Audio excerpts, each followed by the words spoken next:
La Nochebuena de don Ricardo, como muchas otras, transcurría en un silencio pesado, roto solo por el tic-tac del reloj de pie en su inmensa sala. La mansión, más grande que la mayoría de los hoteles boutique, estaba decorada con un lujo que rozaba lo excesivo, pero la falta de voces, de risas, convertía el esplendor en algo parecido a un museo. De repente, un ruido metálico, seco y fuerte, vino de la cocina. Don Ricardo, un hombre de 70 años con la espalda recta y el ceño fruncido, dejó su copa de coñac sobre la mesa de caoba. Su corazón, acostumbrado a la calma monótona, dio un salto. Se levantó con lentitud, sus pasos resonando en el mármol pulido. La cocina estaba en penumbra, solo iluminada por la luz de la luna que entraba por una ventana alta. Fue entonces cuando escuchó un susurro, algo bajito y tembloroso, que venía detrás de la isla central. «Papá, tengo frío». La voz era de una niña. Don Ricardo sintió una punzada extraña en el pecho,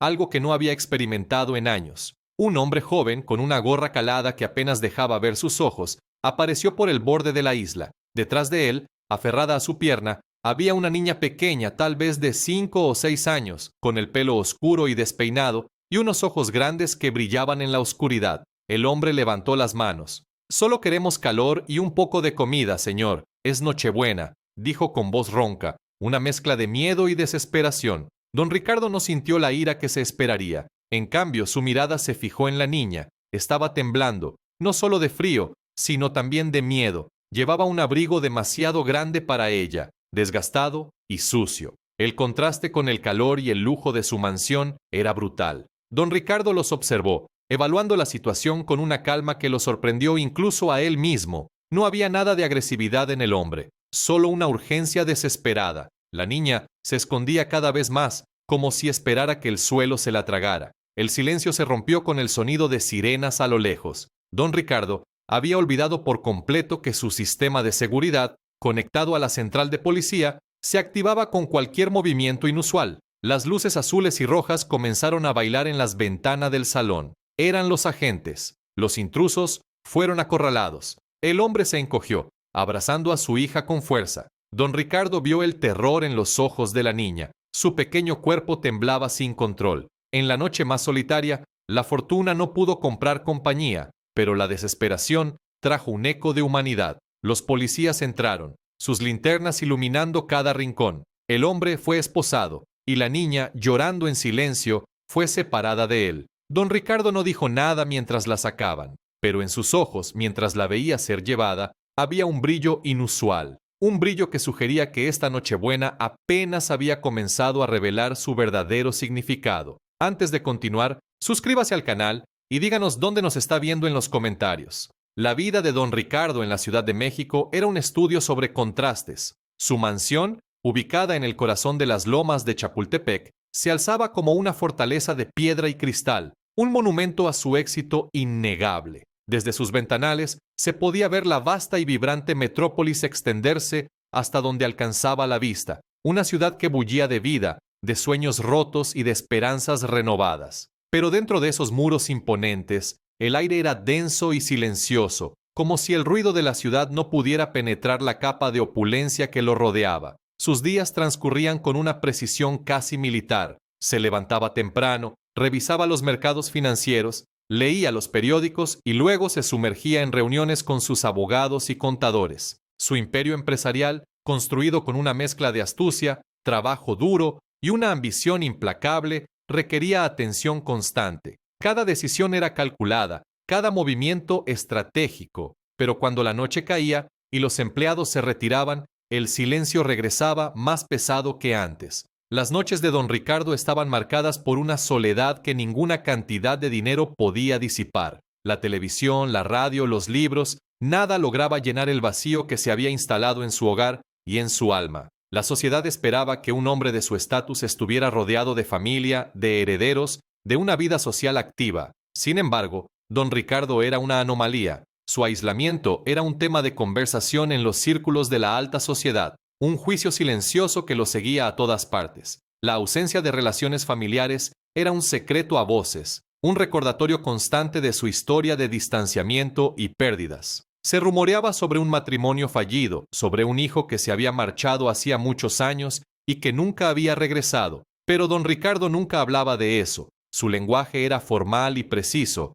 su vestimenta impecable, siempre trajes hechos a medida que le daban una apariencia de inquebrantable autoridad. Evitaba la espontaneidad, prefería el orden y la previsibilidad por encima de todo. Los intrusos, el padre soltero y su hija, venían de un México muy diferente. Un México de barrios humildes, donde la lucha diaria por la supervivencia era una realidad constante, donde la Nochebuena no era un despliegue de lujo, sino una promesa de calidez familiar, de un plato de comida caliente, de un techo sobre la cabeza. Sus vidas eran el reverso de la moneda de la existencia de don Ricardo, una dura realidad que él rara vez enfrentaba directamente. A pesar de toda su riqueza y sus guardias de seguridad, don Ricardo vivía con una constante sensación de vulnerabilidad, la amenaza invisible de la desigualdad social, de la pobreza que se extendía más allá de sus muros, siempre acechaba en los márgenes de su mundo privilegiado. Sabía que su fortuna lo protegía de muchas cosas, pero no de todas. La intrusión de aquella Nochebuena era la prueba de ello. Era un recordatorio de que, sin importar cuánto dinero se tuviera, siempre había algo que podía romper la burbuja, algo que podía traer la cruda realidad a su puerta. Aquella noche esa realidad había entrado sigilosamente en la forma de un hombre desesperado y una niña temblorosa, y había dejado una marca imborrable en el corazón de don Ricardo. La soledad de don Ricardo no era un accidente, era el resultado de una vida de decisiones. Las grietas en su existencia se habían formado mucho antes, con cada elección que hizo, con cada persona que dejó de lado. Su fortuna, inmensa y envidiable, se había construido sobre los cimientos de una avaricia que no distinguía entre negocios y relaciones personales. Para él, todo era una transacción, un intercambio donde el beneficio económico siempre tenía la última palabra. Su matrimonio había sido una de esas transacciones fallidas. Se había casado con una mujer de buena familia,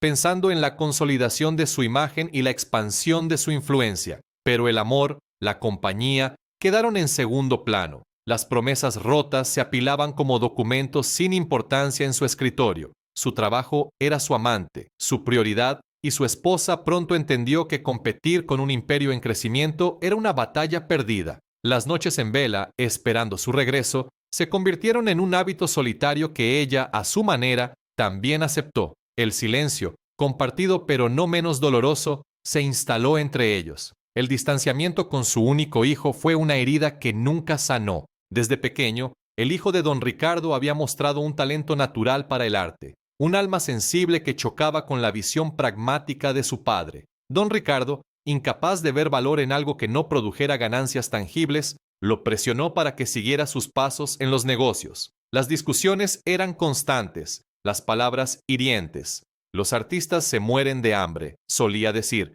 sin entender que su hijo preferiría la libertad creativa a la jaula dorada de la riqueza. Un día, el hijo se marchó, prometiendo no volver hasta que su padre pudiera verlo como algo más que un sucesor de su imperio. Esa promesa se mantuvo, y el vacío que dejó en la mansión fue un recordatorio constante del precio de su intransigencia. La muerte de su esposa, años después, lo sumió en un aislamiento aún mayor. Ella había sido, a pesar de todo, la mediadora, el tenue hilo que aún conectaba a don Ricardo con la idea de una familia. Su partida eliminó esa última barrera, dejándolo solo con sus decisiones y sus arrepentimientos. La mansión se volvió más grande, los pasillos más largos, el silencio más profundo. Las humillaciones, aunque a menudo discretas y sin intención, también habían contribuido a su soledad. Don Ricardo tenía una forma de hablar, un tono de voz que, sin levantar la voz, podía hacer sentir a cualquiera que estaba por debajo de él. Sus empleados,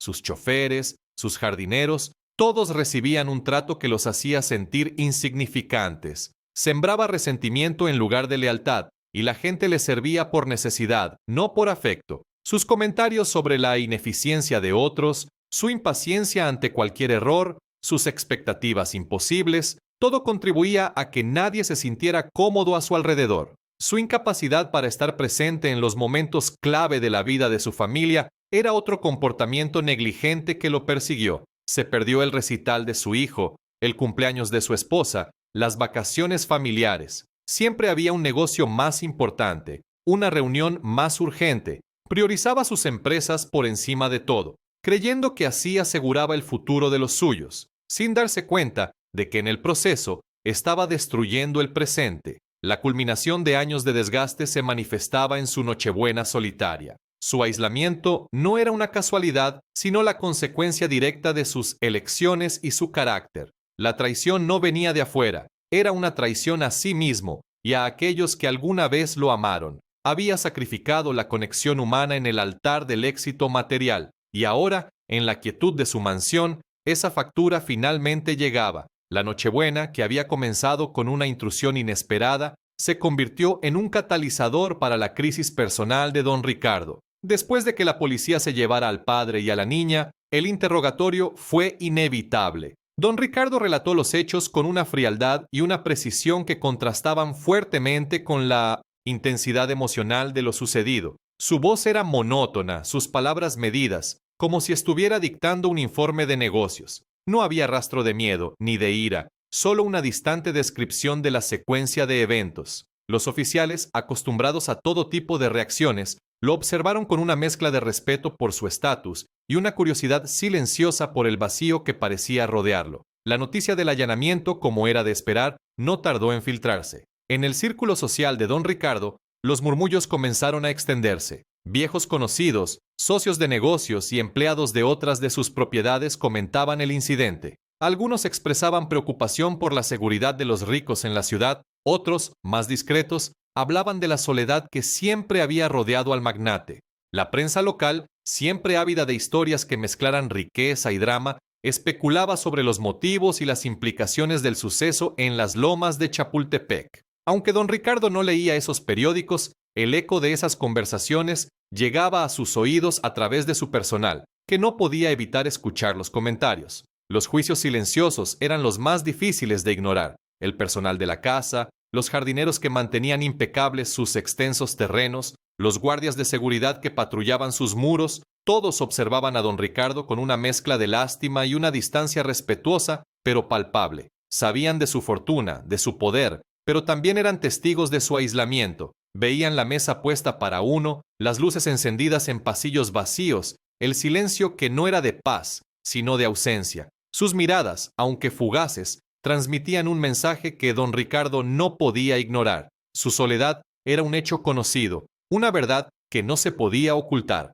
A pesar de su fachada de control, don Ricardo sentía el peso de ese juicio, y más profundamente, una culpa que empezaba a corroerlo desde dentro. Los recuerdos de Nochebuenas pasadas, cuando la mansión estaba llena de la risa de su esposa y el bullicio de su hijo, lo atormentaban. Veía los adornos navideños, los mismos que su esposa elegía con tanto esmero, y sentía un vacío aún más grande. Cada adorno, cada luz, era un recordatorio de lo que había perdido, de las decisiones que lo habían llevado a esa Nochebuena tan desoladora. El ambiente de la noche reforzaba el peso psicológico que sentía. Era una Nochebuena inusualmente fría en la Ciudad de México. El viento helado silbaba a través de los amplios pasillos de su mansión, un sonido que amplificaba el silencio de la casa. Afuera, las luces festivas de los vecinos brillaban y los sonidos de familias celebrando llegaban débilmente, un contraste brutal con el silencio de su propio hogar. El aroma persistente de pino y ponche que habían preparado sus empleados para la cena solitaria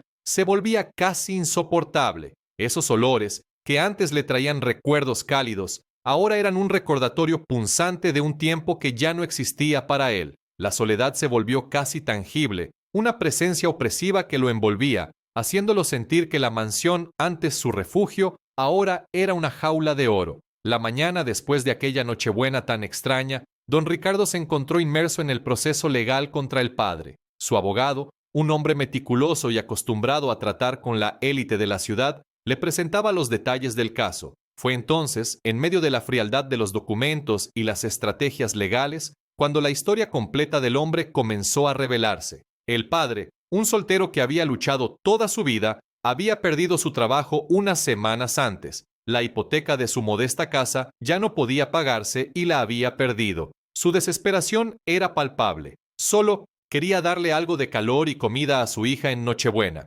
La niña, además, tenía una enfermedad crónica. Necesitaba medicinas y atención médica constante. La imagen de la niña, tan vulnerable, tan distinta de la riqueza estéril que lo rodeaba en su mansión, resonó profundamente en don Ricardo. No era una imagen que pudiera sacudirse fácilmente. Era la primera vez en muchísimos años que algo lo conmovía más allá de sus intereses económicos, más allá de la fría lógica de los negocios. Esa niña, con sus ojos grandes y asustados, era un golpe directo a su endurecido corazón. En los detalles del caso, don Ricardo vio algo más que la historia de un intruso. Vio un reflejo. En la lucha desesperada de aquel padre por su hija, don Ricardo no pudo evitar pensar en su propio hijo, en la familia que había perdido por priorizar el dinero, por elegir los negocios por encima de todo lo demás. La verdad, escondida durante décadas bajo capas de orgullo y avaricia, comenzó a aflorar. Él había sido ese padre que no estuvo, ese hombre que falló a su propia carne y sangre. El abogado de don Ricardo, notando un inusual cambio en la expresión de su cliente, le informó que, dada la situación del padre y la niña, podría ser un gesto de buena voluntad, no presentar cargos formales y quizás ofrecer algún tipo de ayuda. Era una sugerencia hecha con la cautela de quien sabe que está pisando terreno desconocido con un hombre como don Ricardo. Pero don Ricardo ya había tomado una decisión. Contra todo pronóstico, y para sorpresa de su propio abogado, decidió retirar los cargos. No solo eso, su voz, que solía ser firme y autoritaria, ahora tenía un matiz diferente, casi suave, cuando dictó sus siguientes instrucciones. Ofreció al padre un trabajo estable en una de sus empresas, un puesto donde pudiera desarrollarse y tener seguridad para su familia. Y, además, se comprometió a cubrir todos los gastos médicos de la niña, asegurándose de que recibiera la mejor atención posible. La decisión de don Ricardo fue un shock para todos los que lo conocían. Rompía con su reputación de hombre frío y calculador. Era un acto que desafiaba su patrón de sufrimiento y aislamiento, un quiebre con su pasado. No era solo un gesto de caridad, era una renuncia a una parte de sí mismo que lo había mantenido cautivo durante tanto tiempo. Esa noche, de vuelta en su mansión, don Ricardo se sentó en su sillón favorito. La casa seguía en silencio, pero el vacío que sentía era diferente. No era el vacío opresivo de antes, sino uno lleno de una extraña ligereza, una mezcla de arrepentimiento por los años perdidos y una incipiente esperanza, una emoción que creía olvidada, comenzó a surgir en su interior, y entonces, por primera vez en décadas, una lágrima solitaria se deslizó por su rostro arrugado, una lágrima que no era de tristeza, sino de una profunda y conmovedora liberación. La noticia de la decisión de don Ricardo se extendió como un reguero de pólvora entre su círculo más cercano y sus empleados. Algunos quedaron sorprendidos, escépticos de que un hombre tan arraigado a sus principios pudiera cambiar de la noche a la mañana. Debe haber una trampa, murmuraban los más cínicos, incapaces de concebir un acto de pura bondad en alguien que siempre había medido el mundo en términos de ganancias y pérdidas. Otros, los pocos que aún guardaban un atisbo de afecto por él, sentían una mezcla de alivio y una incipiente esperanza. Quizás no todo estaba perdido para el viejo Ricardo. Para el padre y la hija, la gratitud era inmensa. El hombre, cuyo nombre era Miguel, no podía creer la magnitud del giro que había dado su vida. De estar al borde de la desesperación, sin hogar y con su hija enferma, de repente tenía un trabajo estable y la promesa de que su pequeña recibiría la atención médica que tanto necesitaba. La niña, cuyo nombre era Elena, inicialmente tímida y asustadiza, comenzó a mostrar una confianza cautelosa hacia don Ricardo. Sus ojos grandes, que antes estaban llenos de miedo, ahora lo miraban con una curiosidad infantil, una chispa de inocencia que don Ricardo no había visto en décadas. La Nochebuena solitaria de don Ricardo se había transformado. Lo que empezó como una intrusión desesperada se había convertido en la chispa de su renacimiento, el catalizador de un cambio que nadie, ni siquiera él mismo, habría esperado. No solo ayudó a Miguel y a Elena, sino que, al hacerlo, comenzó a reconstruir su propia vida, pieza a pieza. La primera acción de don Ricardo fue iniciar una búsqueda de su hijo. Había pasado tanto tiempo y el resentimiento había sido tan profundo que la tarea parecía desalentadora, pero esta vez no se rindió. Envió cartas a viejas direcciones, contactó a antiguos amigos de la familia, contrató a investigadores privados. La avaricia y la soledad que habían sido sus antagonistas durante tanto tiempo comenzaron a desmoronarse ante sus actos de bondad. Su reputación de hombre frío y calculador estaba cediendo ante la de un hombre que, en el ocaso de su vida, encontró la redención. Además, don Ricardo se involucró activamente en la vida de Elena. Al principio, Sus visitas al hospital eran formales, casi protocolares, pero con el tiempo se volvieron más frecuentes y personales. Se interesaba por su tratamiento, por sus pequeñas alegrías y sus miedos. Le leía cuentos, le llevaba pequeños regalos que no eran ostentosos, sino elegidos con un cuidado que antes le era ajeno. Su mansión, antes fría y silenciosa, comenzó a llenarse de un nuevo tipo de calor. Las visitas de Miguel y Elena, aunque esporádicas al principio, se volvieron un rayo de sol, una inyección de vida en la vasta y antes vacía casa. Un año después, la Nochebuena llegó de nuevo. Don Ricardo, sentado en su sillón favorito, esta vez no estaba solo. La mansión ya no era una prisión, sino un lugar donde la compasión había encontrado un hogar. La mesa del comedor, que durante tantos años había permanecido silenciosa y llena de un solo plato, estaba puesta para 3. Miguel y Elena estaban allí. Las risas de la niña resonaban por los pasillos, un sonido que don Ricardo nunca pensó que volvería a escuchar bajo su techo. Mientras observaba a Elena jugar con un regalo, don Ricardo recordó las nochebuenas solitarias, el dolor de sus errores, la amargura de la riqueza sin compañía. Comprendió que la verdadera fortuna no estaba en lo que había acumulado, sino en lo que ahora era capaz de dar y recibir. La calidez en su pecho no venía del costoso sistema de calefacción de su mansión, sino de la presencia de 2 almas que, por un giro del destino, se habían cruzado en su camino y le habían mostrado el camino de regreso a la humanidad. En el eco de la risa de una niña, don Ricardo finalmente encontró el calor que su fortuna nunca pudo comprar.